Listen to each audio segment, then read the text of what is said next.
I've never been straight with anybody, so I'm gonna tell you something that's true. I hate my family. My older sister moved to America with hardly a goodbye. My dad's dead, and I always hoped my mom would follow him. Well, one day she did. She left behind a crap load of money and a 6-bedroom house set outside the city and with a stream running beside it. My dad had left her a £2 million fortune, enough for her to live on with change, especially since she was too much of a skinflint to spend any of it. Now she was dead, the house and the money sat there. I didn't expect to see a penny. Me and Mom had always hated each other. We didn't have little spats, we had a full-on feud, and growing up, my cheeks would always be red from where she'd slap me. Sometimes she did it backhand and cut my face with her engagement ring. Yeah, we hated each other.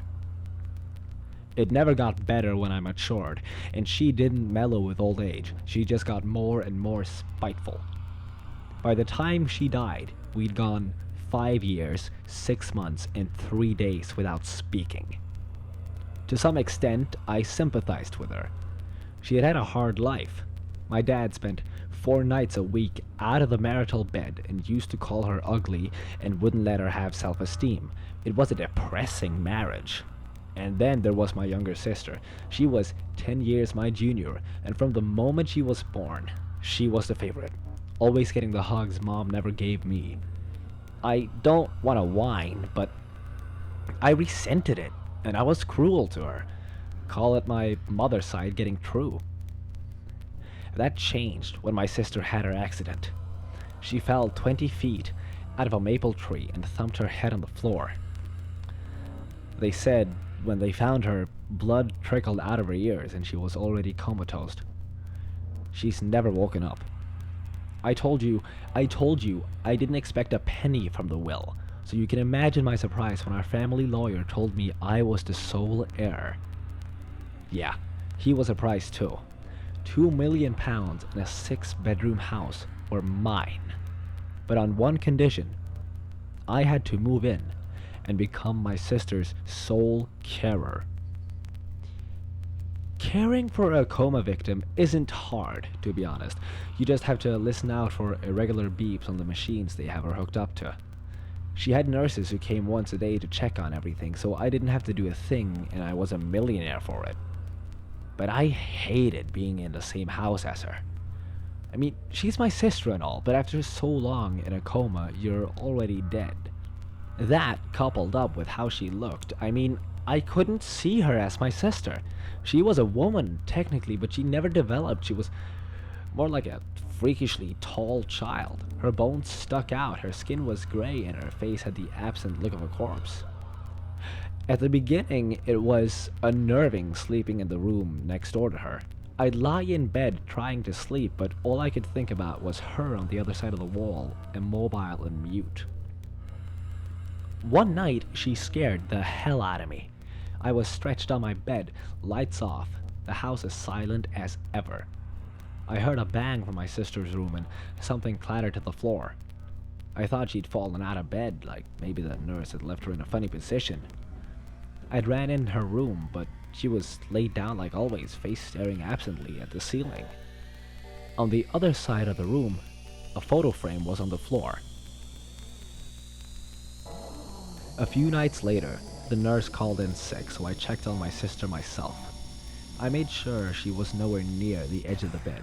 I'd gotten paranoid and switched off all the lights. It was too early to go to bed, so I had a few drinks. The thing about my bladder is it only acts up when I'm in bed, and sure enough, as soon as I tried to go to sleep that night, I had an urge to go to the toilet. On the way there, I noticed my sister's door slightly ajar. I probably hadn't closed it right, but after the photo frame incident, I thought I better check. Everything seemed fine, but when I looked at my sister, I was sure she was wearing a different gown. I wouldn't bet my dead mom's house on it, and you write that kind of thing off, don't you? It must have been a trick of the brain. That explanation satisfied me, and I slept for a few hours. But the next day had me doubting myself again. The nurse was well enough to visit the next night, and she did the usual checks. Before she left, she grabbed me for a word. "I'm sorry about last night," she said. "It was short notice, but you did a great job." "Oh, it was nothing," I said. "No, you were great. I didn't think you'd change your clothes and everything." That got my attention. I didn't press it, because the nurse would never believe me, but you can bet I didn't sleep easy from then on. Every reasonable explanation ran through my head. Did I change them and forget? Was the nurse mistaken? I didn't have a clue. All I know is that I never went into my sister's room if I could avoid it. A few weeks later, I didn't have a choice. The machines she's hooked up to have alarms, and one night they started making a racket. I got my ass into her room as quickly as I could, and as soon as I did, the alarm stopped. It was a big relief. Then, I looked at my sister's face. Her mouth was wide open, an enormous cavity aimed at the ceiling, the corner of her lips crooked. They said it was just a reflex, but as much as I wanted to buy it, I still moved my bedroom to the other side of the house as far away as I could get. I'd hear noises every night, scaring the crap out of me every time. I lost sleep, and I was a stressed out wreck. As pathetic as it sounds, I didn't dare go check on her. And then, something happened that made me move out of the house. It was a rare night where I felt like I was gonna get some sleep. I was in that in-between stage where, you're on the edge of sleep but not quite there yet. Then, my bedroom door opened and banged shut. It took me straight out of drowsiness, and I sat up in bed. I could feel something in the room with me. It wasn't right. On the floor beside me, lit in the moonlight, was my sister. Her body rigid and her mouth wide open, her face looking at mine.